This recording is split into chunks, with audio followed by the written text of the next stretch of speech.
கிறிஸ்துவுக்குள் பிரியமானவர்களே, ஆண்டவராக இயேசு கிறிஸ்துவின் நாமத்தினாலே இந்த செப்டம்பர் மாதத்தில் உங்களை நான் வாழ்த்துகிறேன். 8 மாதங்களாக தேவன் தம்முடைய செட்டையின் கீழாக நம்மளை மறைத்து ஒளித்து வைத்து அவர் தம்முடைய வாக்குத்தத்தத்தை நமக்கு தந்து அவைகள் எல்லாவற்றையும் நிறைவேற்றி இந்த 9வது மாதமாகிய இந்த புதிய மாதம் செப்டம்பர் மாதத்தில் நம்மை அழைத்து வந்திருக்கிறதற்காக நான் கர்த்தரை துதிக்கிறேன். இந்த மாதத்திலும் கூட கர்த்தர் ஒரு புதிய வாக்குத்தத்தத்தை நமக்கு தருகிறார். அது 2 சாமுவேல் 5ஆம் அதிகாரம் 10ஆம் வசனத்தில், தாவீது நாளுக்கு நாள் விருத்தி அடைந்தான், சேனைகளின் தேவனாகிய கர்த்தர் அவனோடு கூட இருந்தார். ஹல்லேலூயா.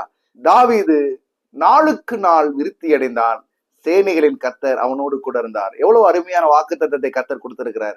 இந்த வருடத்தில் தேவன் தந்த வாக்குத்தத்தமே விசாலம்தான். அந்த விசாலத்தை தொடர்ந்து இந்த வருடம் முழுவதும் ஒவ்வொரு மாதமும் நாம் விருத்தியையும் விசாலத்தையும் பெருக்கத்தையும் குறித்து தான் தியானிக்க கர்த்தர் கட்டளை கொடுத்தார். 12 மாதங்களும் தேவன் விசாலத்தையும் விருத்தியையும் பெருக்கத்தையும் மட்டும் நீ ஒவ்வொரு மாதமும் பேசிக்கொண்டே இரு. வெளிப்படுத்தல் 22ஆம் அதிகாரம் 2ஆம் வசனத்தில், நகரத்தின் வீதியின் மத்தியிலும் நதியின் இருக்கரையிலும் 12 விதமான கனிகளை தரும் ஜீவ விருட்சம் இருந்தது. அது மாதந்தோறும் தன் கனியை கொடுக்கும்.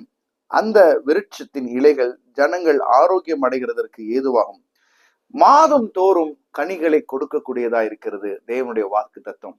ஒவ்வொரு மாதமும் ஒவ்வொரு கனிகளை கொடுக்கும். ஆனால் இந்த வருஷத்தில் கர்த்தர் கொடுத்த பெரிய வாக்கு தத்துவம், உன்னை நான் விசாலமாக்குவேன், உன் எல்லைகளை நான் விசாலப்படுத்துவேன் அப்படின்னு வாக்கு கொடுத்தார். தொடர்ந்து அந்த மாதம் முழுவதும் தேவன் கொடுத்த அந்த விருத்தியையும் விசாலத்தையும் பெருக்கத்தையும் நாங்கள் தொடர்ந்து பேசிக்கொண்டே இருக்கிறோம். காரணம் என்னவென்றால், நாம் எதை ஒவ்வொரு நாளும் சொல்லுகிறோமோ, நாம் எதை அதிகமாய் பேசுகிறோமோ அதைத்தான் நாம் பார்க்க போகிறோம். கடந்த காலத்தில் நீங்கள் தொடர்ந்து எதை பேசிக்கொண்டு இருந்தீர்களோ அதைத்தான் நிகழ்காலத்தில் இப்பொழுது நீங்கள் பார்த்து கொண்டிருக்கிறீர்கள். இந்த காலகட்டத்தில், இந்த நிகழ்காலகட்டத்தில் நீங்கள் எதை பேசுகிறீர்களோ அதை தான் வருகிற நாட்களிலே ஃபியூச்சர்ல நீங்க பார்க்க போறீங்க. இந்த மாதத்தில் ஆண்டவர் கொடுத்த வாக்குத்தத்தத்தை நம்ம தியானிக்க போகிறோம். தாவீது நாளுக்கு நாள் விருத்தி அடைந்தான், சேனைகளின் தேவனாகிய கர்த்தர் அவனோடு கூட இருந்தார்.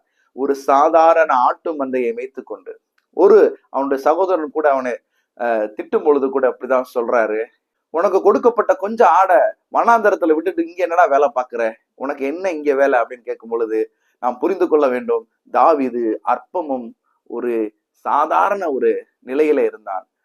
கர்த்தர் இஸ்ரவேலின் மேல் ஒரு பெரும் கூட்டத்தின் மேல் அவனை ராஜாவாக அபிஷேகிக்கும் போது தாவீது ஒரு மிக சிறிய ஒரு சாதாரண ஒரு ஆட்டு மந்தையை மேய்த்து கொண்டிருந்தான். தாவீதுடைய வாழ்க்கையை நம்ம பார்க்கும் பொழுது எத்தனையோ அவனுடைய போராட்டங்களை பார்க்க முடியும். அவன் குகையாய் ஓடுகிறான். அவனை தொடர்ந்து வேட்டையாட வேண்டும் என்று சவுல் அவனுடைய உயிரை பிடிக்க வேண்டும் என்று, அவனை ஜீவனை வேரோடு பிடுங்க வேண்டும் என்று அவனுக்கு விரோதமாய் ஆட்களை அனுப்புகிறான். ஒவ்வொரு நாளும் தாவீது ஓடிக்கொண்டே இருந்தான்.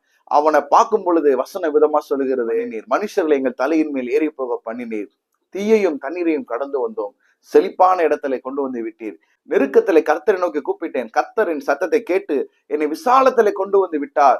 அப்படின்லாம் தாவீது தன்னுடைய சங்கீதத்துல எழுதியிருக்கிறத பார்க்க முடியும். ஒரு நெருக்கத்தின் மத்தியிலே அபிஷேகம் என்பது அவன் ராஜாவாக போகிறான் என்பதற்கு அடையாளம் தான். ஆனால் அவன் கடந்து வந்த பாதையெல்லாம் பார்க்கும் பொழுது ஒரு நெருக்கத்தின் மத்தியிலே, ஒரு இடுக்கத்தின் மத்தியிலே, ஒடுக்கத்தின் மத்தியிலே உயிரை கையிலே பிடித்து கொண்டு ஓடிக்கொண்டிருந்தான். தேவன் ஒரு நாளை குறித்தார், அவனை இஸ்ரவேல் மேல் அபிஷேகம் பண்ணினார். அவனை அபிஷேகம் பண்ணினது மாத்திரம் அல்லாமல் அவனுடைய வாழ்க்கையிலே பெருக்கத்தை விருத்தியை கட்டளையிட்டார். அவன் நாளுக்கு நாள் விசாலமாகி கொண்டே இருந்தான். கர்த்தர் அவனை விருத்தி அடைய பண்ணி கொண்டே இருந்தார். தேவன் ஒரு மனுஷன் அபிஷேகிக்கும் போது அவன் சாதாரணமான இடத்துலதான் இருப்பான். ஆனால் அவன் மேல் வந்த அபிஷேகம் அவனை விருத்தி அடைய செய்யும், அவனை விசாலமாக செய்யும், அவனை ஒரே இடத்துல குறுகி போய் இருக்க விடாது. அவனை நாளுக்கு நாள் அவனை பெருக்கி கொண்டே போகும்.